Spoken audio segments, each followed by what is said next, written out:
अति पावन, मधुर सरस अरु अति मन भावन।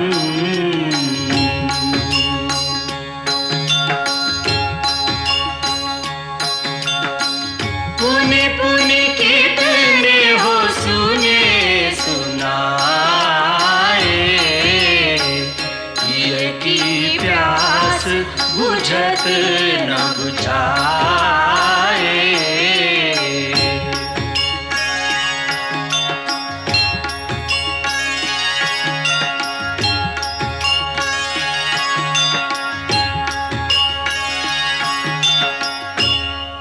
युवराज इंद्रजीत जी की, युवराज इंद्रजीत जी की, युवराज इंद्रजीत जी की, युवराज इंद्रजीत जी की, युवराज इंद्रजीत जी की, युवराज इंद्रजीत जी की, युवराज इंद्रजीत जी की।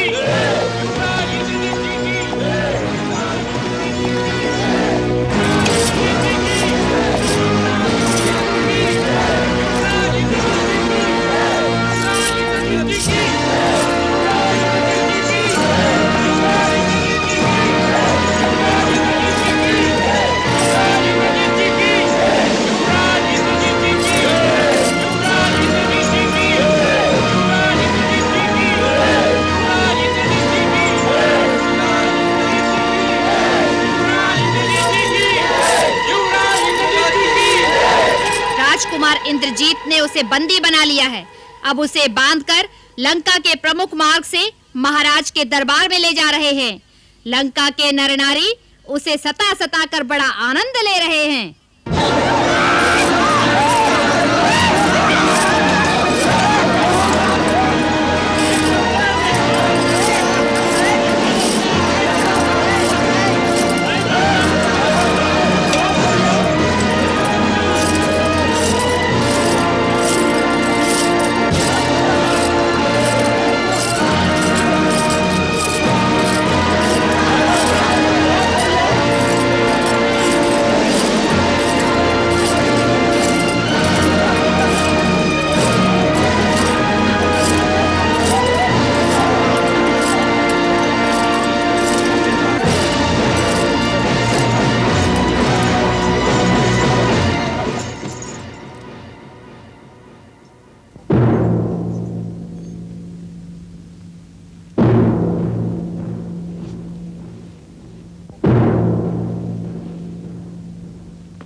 लंकेश्वर महाराज की जय हो।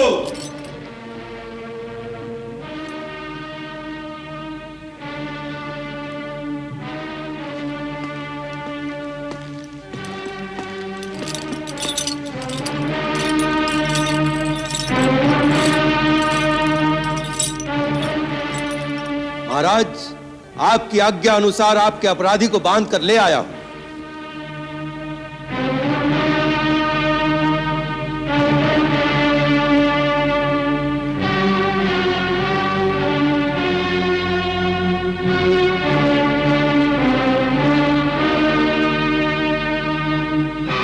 वीर मेघनाद, हमें तुमसे यही आशा थी। तुम्हारा पराक्रम सराहना के योग्य है। ये सब आपकी ही शक्ति का प्रताप है महाराज। वत्स, हम तुमसे प्रसन्न हैं। आसन ग्रहण करो।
नवग्रह देवी देवता और सकल दिक्पाल सब अदृश्य भयभीत सब देखे हनुमत लाल, देखे हनुमत लाल।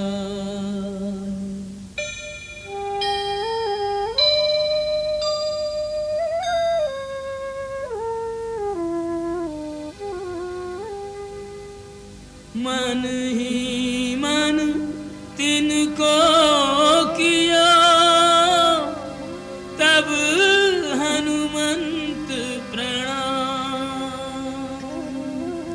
मुक्ति की आशा बंधी सुर बोले जय राम, जय हनुमत जय राम। इस वानर से डर रहे थे? इसमें ऐसी कौन सी विशेषता है जिसने न केवल हमारे सैनिकों का संहार किया है, वरन राजकुमार अक्ष कुमार जैसे महान योद्धा का वध भी किया है? महाराज, ये देखने में जितना सीधा है, वास्तव में उतना सीधा साधा नहीं है। ये परम मायावी है, अनेक प्रकार की छल विद्याएं जानता है, इसलिए ये किसी के वश में नहीं आ सका। इसके साथ युद्ध करते समय एक बार तो मैं भी विचलित हो गया, फिर ब्रह्मास्त्र का प्रयोग करके मैंने इसे अपने वश में किया। इसके लिए तुम्हें ब्रह्मास्त्र चलाना पड़ा? जी पिताश्री। तब तो ये अवश्य हमारे सामने लाए जाने योग्य है। बोल वानर, किसके बलबूते पर तूने हमारे सुंदर उपवन को उजाड़ दिया? हमारे राक्षस जो वहां के रक्षक थे, तूने उन्हें किस अपराध के कारण मारा? प्रभु, अपने शरीर को स्वस्थ रखना और उसकी रक्षा करना प्राणी का पहला धर्म है।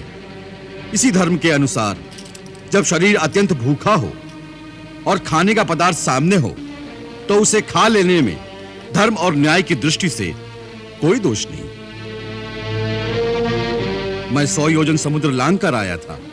इस परिश्रम से मैं बहुत थक गया था और भूख भी लगी थी, इसीलिए अशोक वाटिका के फलों पर अपना अधिकार समझकर खा गया।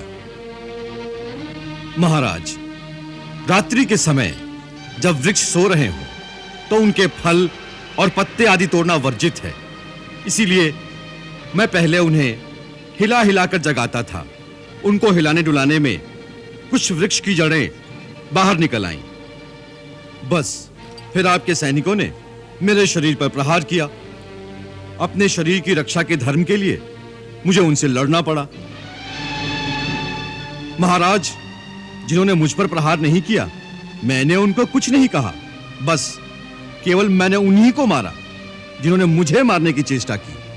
इसीलिए आपके पुत्र राजकुमार अक्ष को मुझे परलोक भेजना पड़ा। महाराज, जो युद्ध की इच्छा से आए उसे मारना अधर्म नहीं।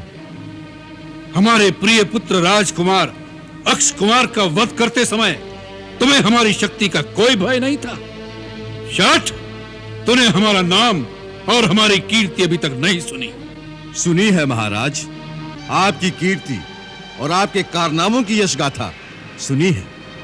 कैसे सहस्त्रबाहु के साथ आपने वीरतापूर्वक युद्ध किया था और फिर कैसे वानराज बाली आपको अपनी कांख में दबाए दबाए 6 महीने तक घूमते रहे। आपकी वीरता के चर्चे तो तीनों लोकों में सुनाई दे रहे हैं। महाराज, जो छल से भिखारी का वेश बनाकर किसी अकेली अबला स्त्री को चोरों की भांति उठा लाए, ऐसा परम वीर आपके अतिरिक्त और कौन हो सकता है? वानर!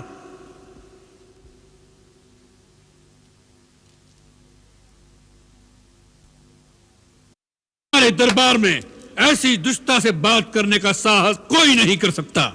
सेनापति, जी महाराज। इसकी जीवा अभी काट दी जाए।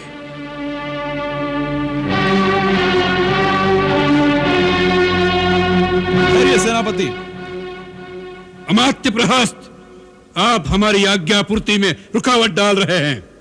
महाराज, ऐसा साहस मैं नहीं कर सकता, परंतु आपकी आज्ञा पूर्ति से पहले मैं आपकी सेवा में एक विनम्र निवेदन करने की आज्ञा चाहता हूं। कहो।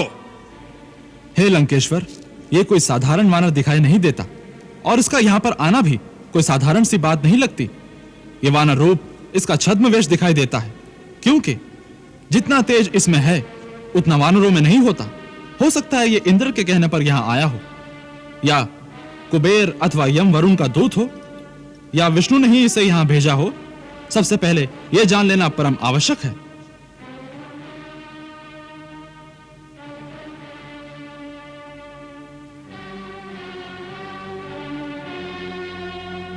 महाराज, मंत्रीवर प्रहस्त का कहना ठीक है। यह जानना परम आवश्यक है कि किसने इसे भेजा है और उसके पीछे किसी शत्रु या स्वयं देवताओं का क्या षड्यंत्र है। यह सारी जानकारी जो इसके द्वारा मिल सकती है, इसकी जीभ काट देने से उसका अवसर खो जाएगा। सेनापति, सबसे पहले इसे सारी जानकारी लें, और यदि यह सीधी तरह से ना बताए तो इसे ऐसी यातनाएं दी जाएं जिससे यह सब कुछ बताने पर विवश हो जाए। हम आपके विवेक की प्रशंसा करते हैं। सेनापति, अमात्य प्रहस्त की आज्ञा का पालन हो। इतने बड़े कार्यक्रम की आवश्यकता नहीं है महाराज। इतनी सी बात तो मैं स्वयं बता देता हूं। मैं वायु देवता का औरस पुत्र हनुमान हूं। मुझे न भगवान विष्णु ने भेजा है और न इंद्रादि देवताओं ने।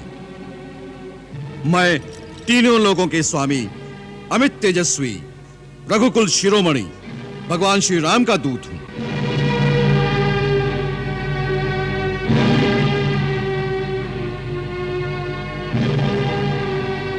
जिनकी भार्या सीता माता को तुम छल से हर लाए हो, मैं उन्हीं सीता माता का पता लगाने और आपको मिलने 100 योजन समुद्र लांघ कर आया हूं। मैंने सीता माता के दर्शन कर लिए हैं। अब आपसे मिलने के लिए ही मैंने इस प्रकार बांधा जाना स्वयं ही स्वीकार किया है। नहीं तो देवता और असुर तक मुझे किसी भी अस्त्र अथवा पाश में बांध नहीं सकते, क्योंकि मुझे ब्रह्मा जी से ऐसा वरदान मिल चुका है। मैं तो यह देखने की लालसा से चला आया कि महर्षि पुलस्त्य, जिनका यश निर्मल चंद्रमा के समान है, उनके वंश में उनकी कीर्ति को कलंकित करने वाला ऐसा कौन सा मूर्ख है जो श्री राम से बैर करने का साहस रखता है,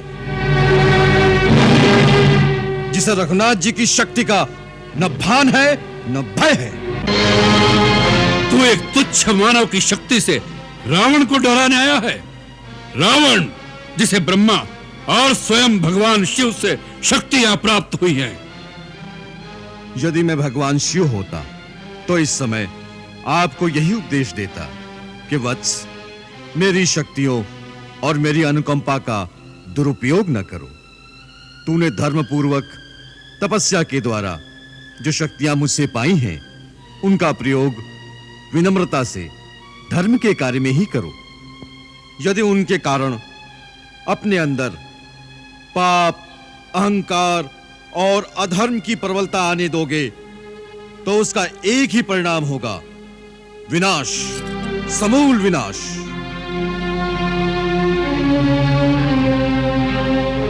अतः विनाश का मार्ग छोड़ के श्री राम की शरण में चले जाओ, जिन्होंने एक ही बाण से महाबली बाली को मार डाला और खरदूषण का सेना समेत अंत कर दिया।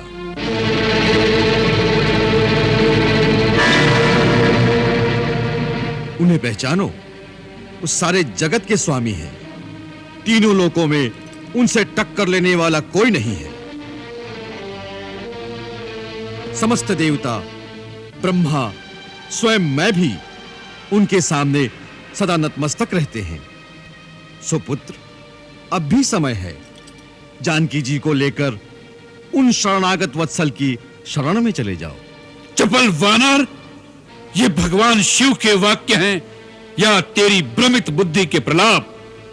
वाह, अब वानर जैसे अधम प्राणी भी रावण को गुरु की भांति शिक्षा देंगे।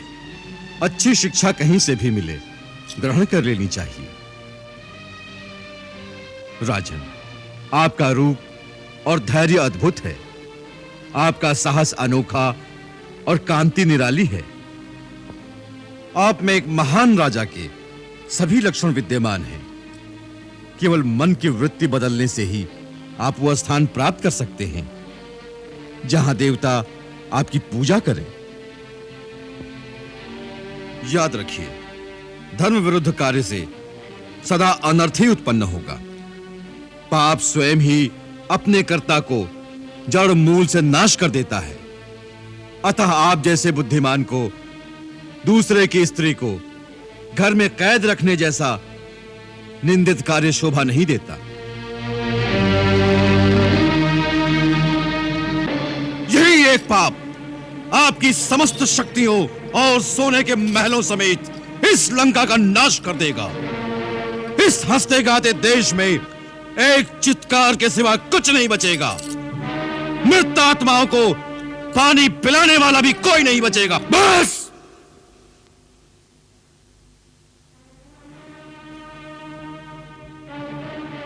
बहुत हो चुकी ये नरगल बातें। अपनी मृतात्मा को पानी देने वाले की चिंता करो। हमारे लिए तुम्हें सोचने की कोई आवश्यकता नहीं।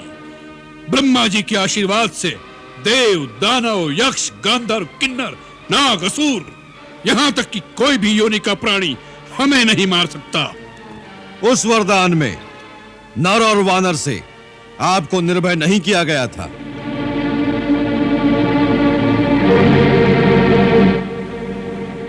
भगवान श्री राम इस समय नर रूप में है और सुग्रीव वानर है। राजन, मैं फिर हाथ जोड़कर कहता हूं, श्री राम के साथ द्रोह करने वाले को स्वयं शंकर, विष्णु, ब्रह्मा भी नहीं बचा सकते। राम से विमुख होकर लाखों करोड़ों की संपत्ति भी ऐसे ही श्रीहीन है जैसे एक नारी का शरीर सोने के आभूषण पहनकर भी वस्त्रों के बिना मर्यादाहीन ही रहता है। महाराज रावण, मैं आपको अंतिम चेतावनी देता हूं कि जिन्हें आप सीता समझ रहे हैं वो विष मिले भोजन के समान आपकी मृत्यु का संदेश है। सीता का रूप धारण करके आपके पास काल की फांसी आ पहुंची है। महाराज रावण, यह अंतिम चेतावनी है, नहीं तो मरने के लिए तैयार रहो। मैं स्वयं भी तुम्हें मृत्यु दंड देने की शक्ति रखता हूं, परंतु मुझे श्री राम की आज्ञा नहीं। वैसे भी यह गौरव श्री राम को ही मिलना चाहिए। मृत्यु दंड देने की शक्ति किसमें है? इस खल को यह बता दो। इसी समय इसका सिर काट दो।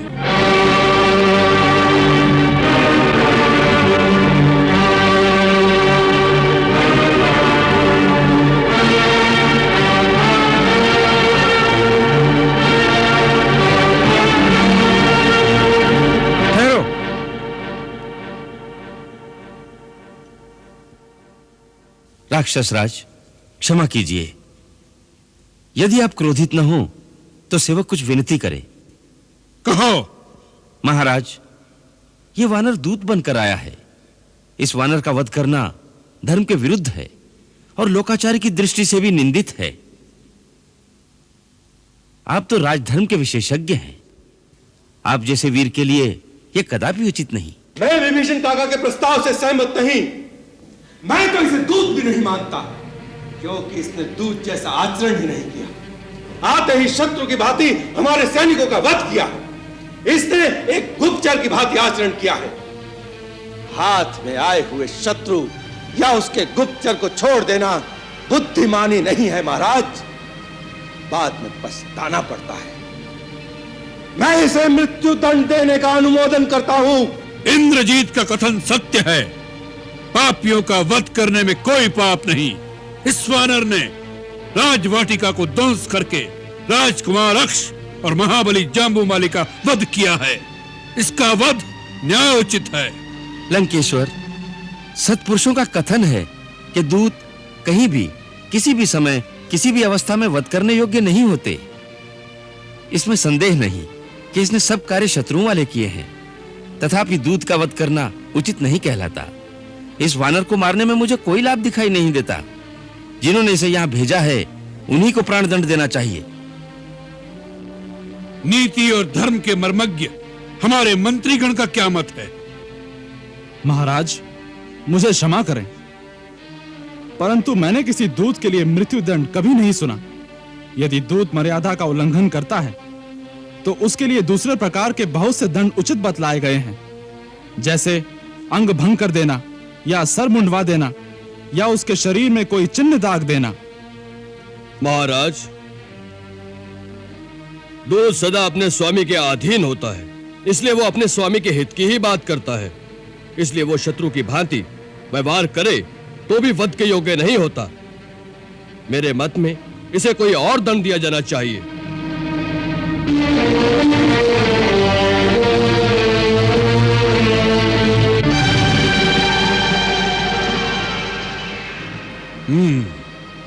हम आप सबके मत को स्वीकार करते हैं, परंतु इस दुष्ट वानर को कोई न कोई दंड देना आवश्यक है।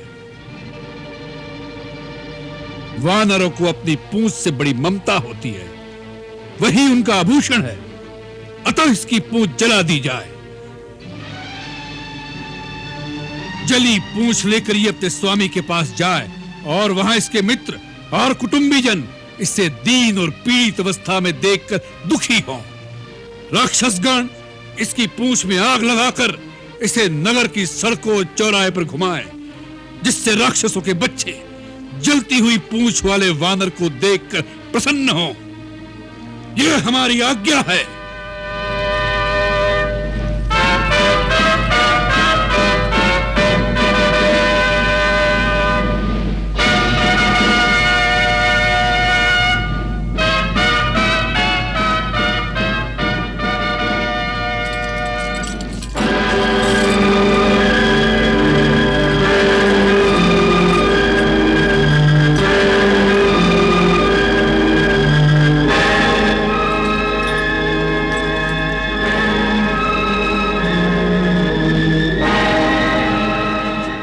सुना है महाराज तो उसे जीवित दंड देने वाले थे, परंतु मंत्रियों के कहने से कि दूत का वध नीति विरुद्ध है, उन्होंने आज्ञा दी है कि उसकी पूंछ जलाकर अंग भंग कर दो। वानरों को तो अपनी पूंछ से बहुत ममता होती है, बहुत दुखी होगा। दुखी क्या होगा? आग में पूंछ जलेगी तो मछली की भांति तड़पेगा।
मायावी वानर है।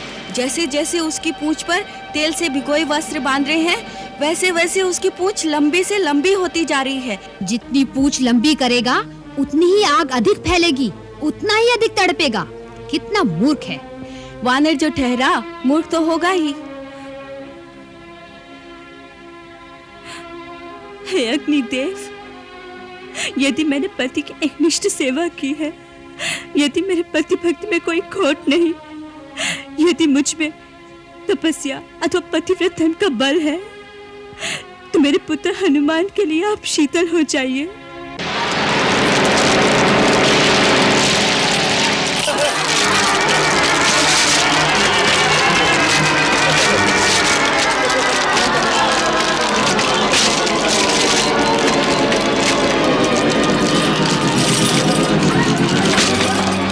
जय श्री राम।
देखिए स्वामी, जिनका एक दूत अकेले ही आपकी सारी लंका नगरी को जलाकर राख कर सकता है, स्वयं उनकी शक्ति का विचार कीजिए।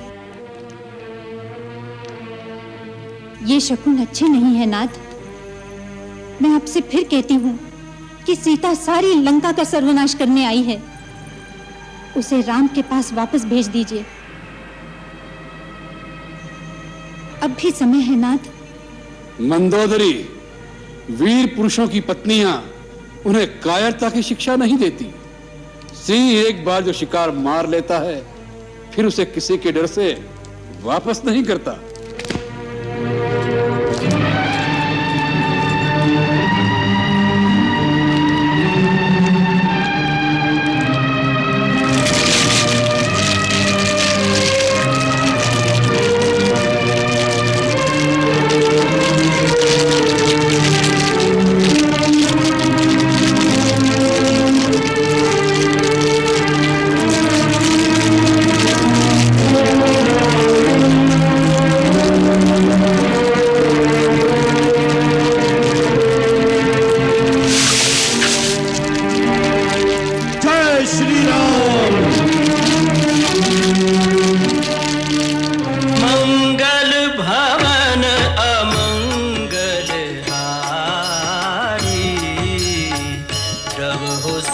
दशरथ अजिर बिहारी।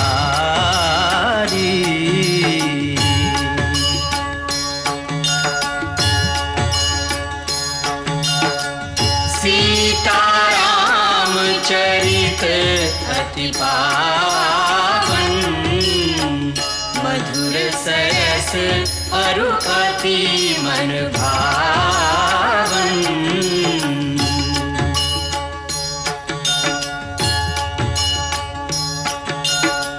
पुनि पुनि कितने हो सुने सुनाए,